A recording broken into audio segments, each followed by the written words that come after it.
cells within that nation and different things, which were legislated for, which I thought, well, okay, it's quite interesting how God's doing it. So that would be some of my perspective on it. Yeah, I don't know, rough start. Maybe I should have gotten up in a half an hour earlier than I did, getting the brain functioning. But this is what I've seen along the same lines of what Mike is saying.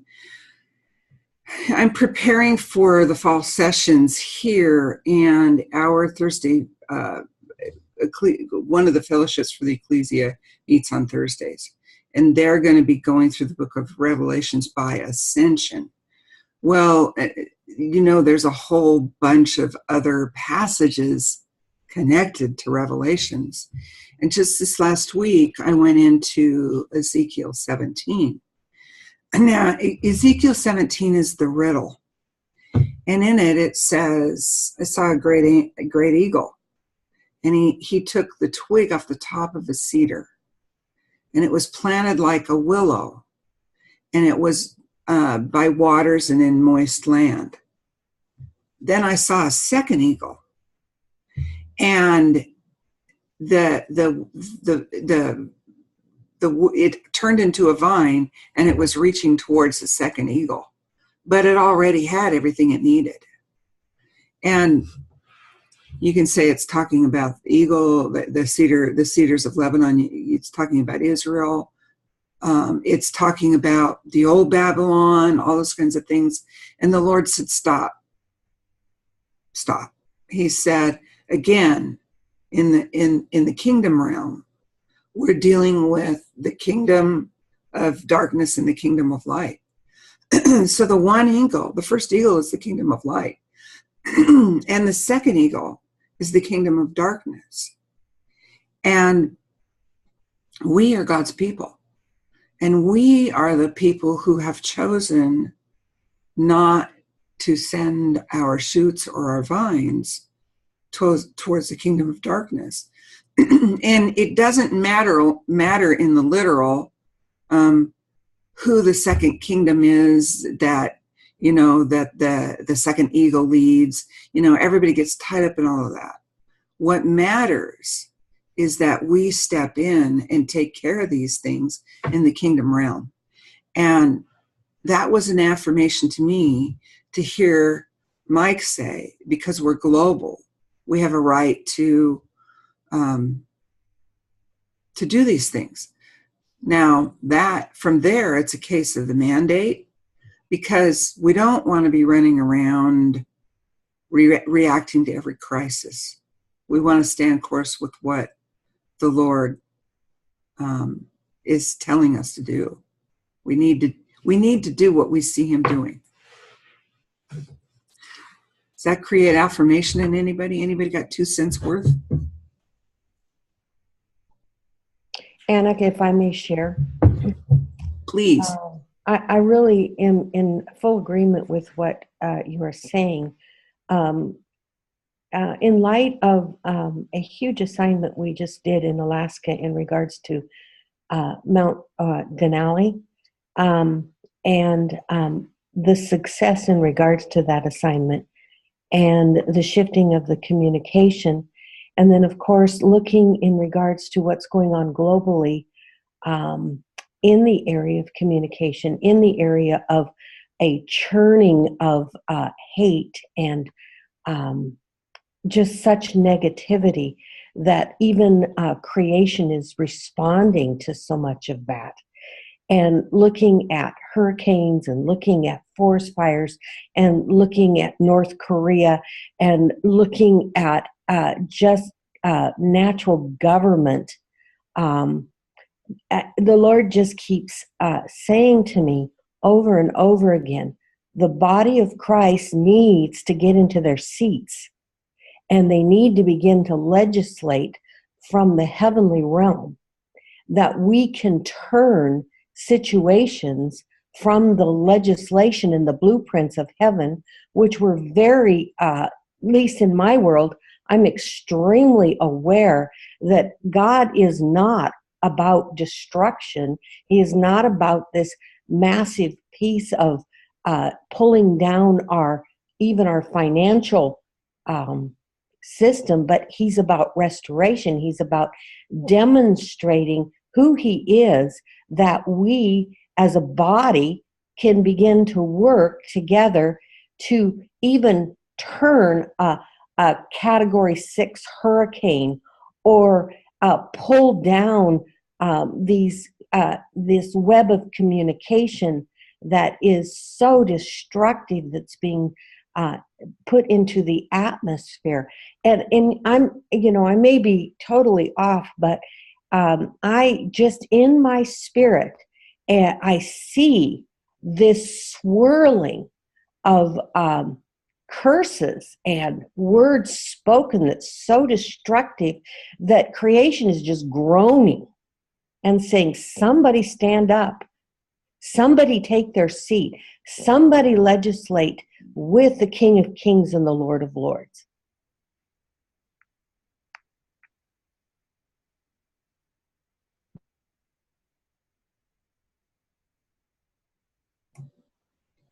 Yeah, and that, I won't go there, but that leads right into my whole view of eschatology, which is more about the spirit realm than about the physical, and what we do in the spirit, the physical will follow. And I won't go into it more than that. So, well, this is what I'm seeing, and it's going to take your guys' help. I'm seeing two things. I'm seeing us at the foot of our mountain.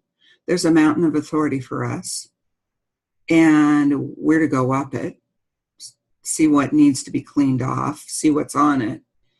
But I also see a strategy table, and they're two different things. And I really believe in consensus. In Ecclesia, everyone has authority, and everyone is powerful. So, can we take a few minutes, and because I don't know, I'm seeing two things. You guys come back with what you think where we should head. So if you'd enter in, take a few minutes before the Lord, it would be great.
There, I was waiting on Kristen.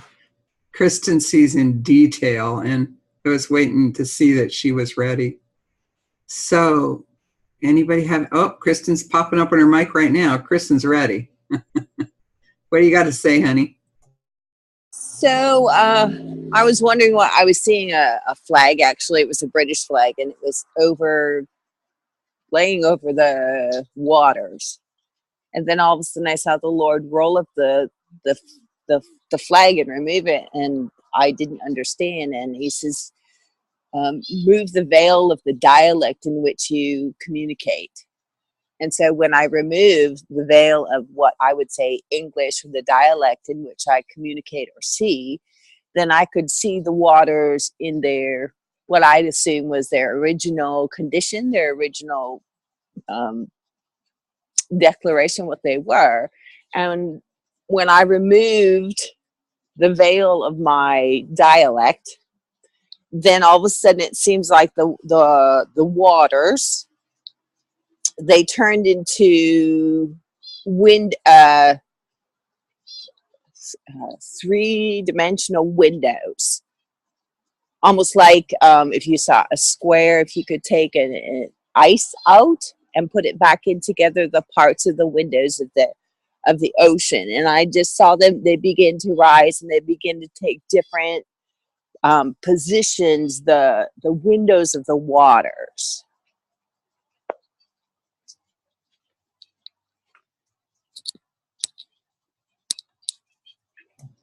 And that speaks to me of the windows of the world. You know, the many times waters is seen as the world, the people of the world.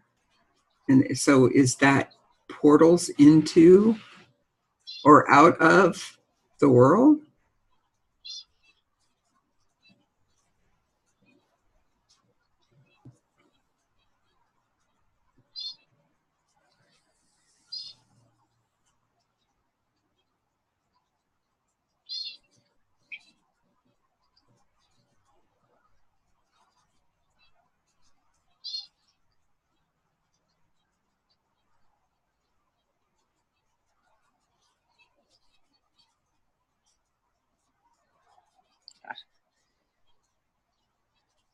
So when I continue to look and see the fractals of what looks like ice from my perspective, and I all of a sudden I saw the Lord's hand grab them, and He hit them like they were a tuning fork.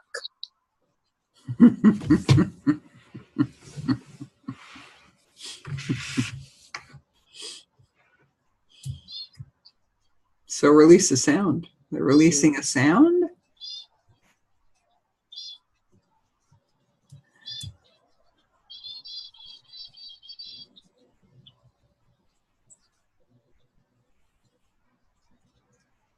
Yeah, I think that's one portion. Anybody else? What did you see? If I can share, I saw an armed forces, a naval ship with huge gun, very modern, absolutely huge gun, and it was really cutting the water. It was in the mid-ocean, in the sea, cutting the water, going and at really speed, with somebody at the front ready, you know, to watch it. And the word I had was go for it. So that's all. But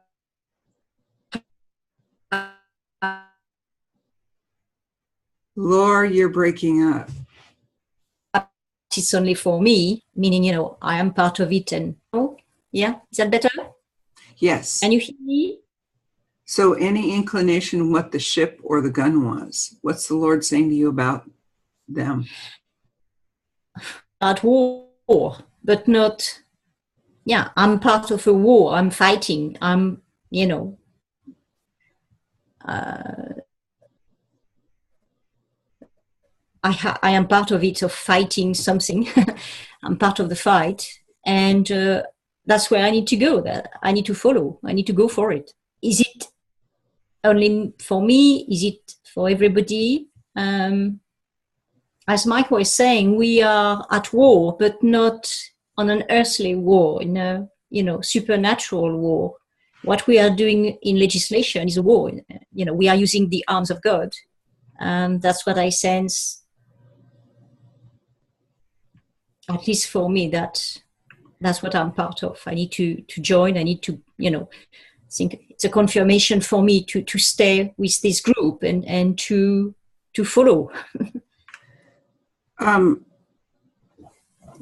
I think we're all mature enough to understand the kind of, you know, when the Lord says war, what he's talking about. So that is one of the things that almost everything I read, I hear war, but understanding it's war from God's sense.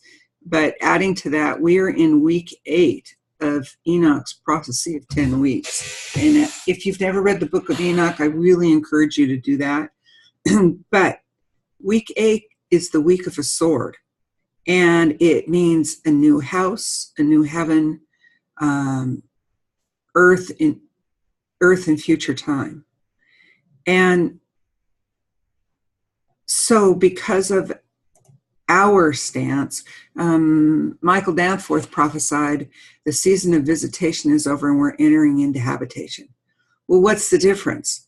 Visitation is, oh yay, vacation, we come visit, isn't this fun? And habitation is, you got to take care of it.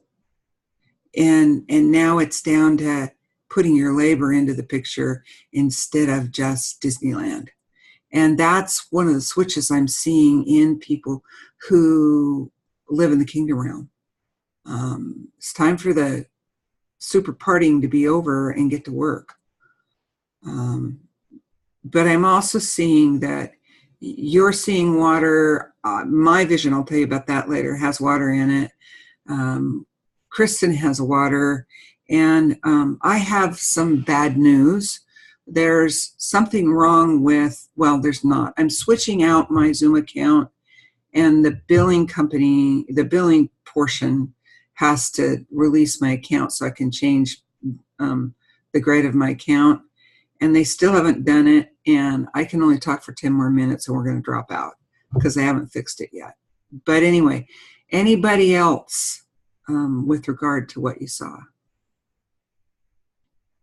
May I share what I saw? And it may, I'm just open to, you know, correction or whatever.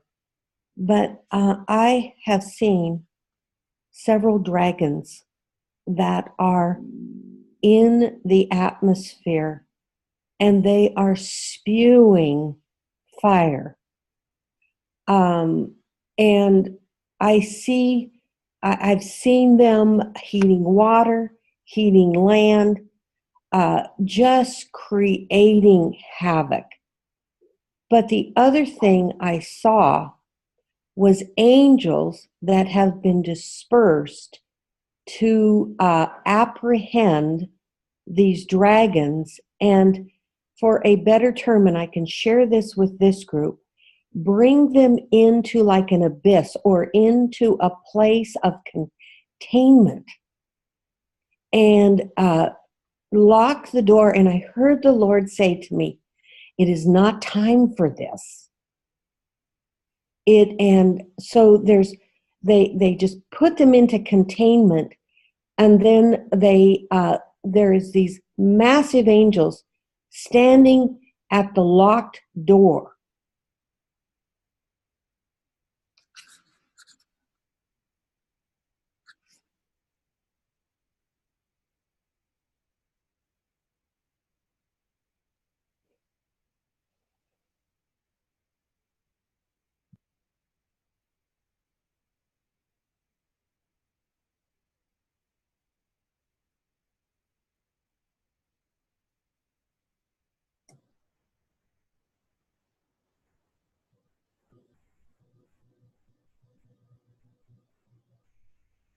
Anybody else? Okay. I mean, I went to look at the mountain, and you said about, you know, the mountain of this group and the position of authority. And I saw on the mountain, you know, were thrones, and around the thrones I saw a council of cloud of witnesses, and I saw an angel assigned to each throne. But we weren't actually seated there because there hadn't been an investiture. So we hadn't actually been officially invested by Jesus and given crown, scepter, and everything to be seated. Then I also saw, because we weren't seated, that what the enemy does, that he establishes on our mountain, if we're not in position, a place of his authority. And that's always with two pillars. And the two pillars in this instance were fear was one, and the other one was political correctness. And the sort of fear of stepping on other people's toes, or that type of thing, which would hinder or cause us to back off or not take our places. So I saw that, and I felt, Jesus was basically wanting to invest people with authority on those thrones. And I think I saw seven thrones, I think. But there may have been others, but I saw 7 at least. With a, hey, come and get invested, basically. Take your seats and take authority. So,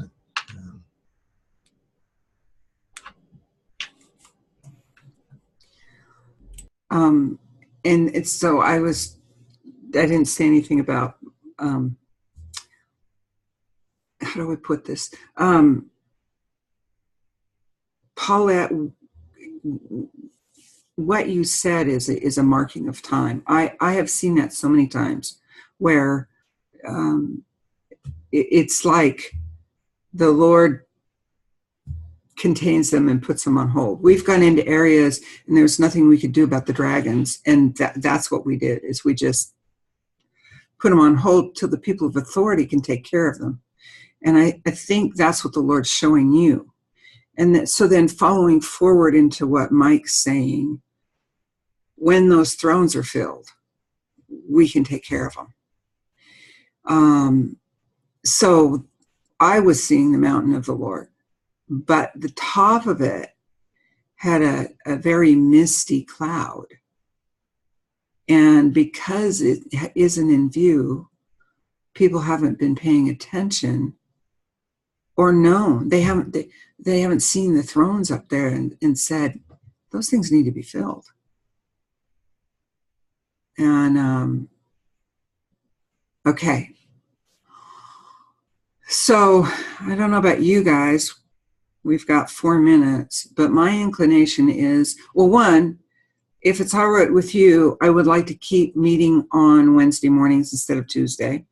2, so next Wednesday, I think we need to ascend up the mountain and get to the point that we can do an investiture, and see, is there 7? There may be 7.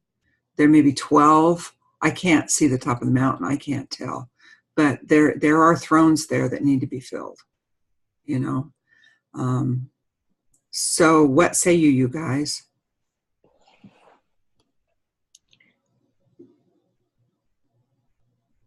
I'm good.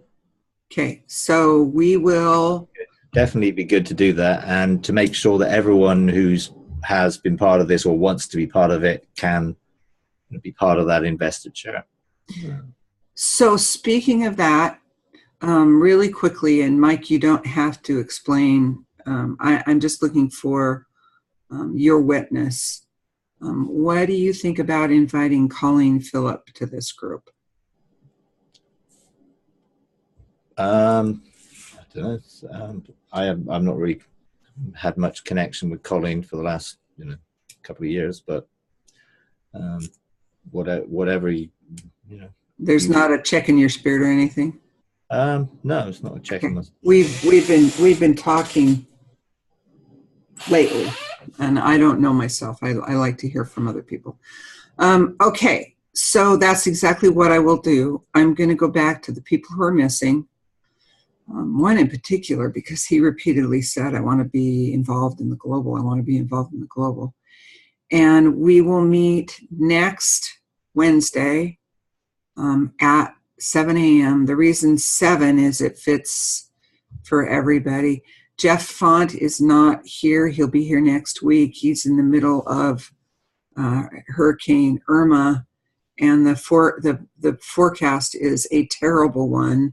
We did a prophetic act yesterday, sowed into him and sent for the Sentinel Angels.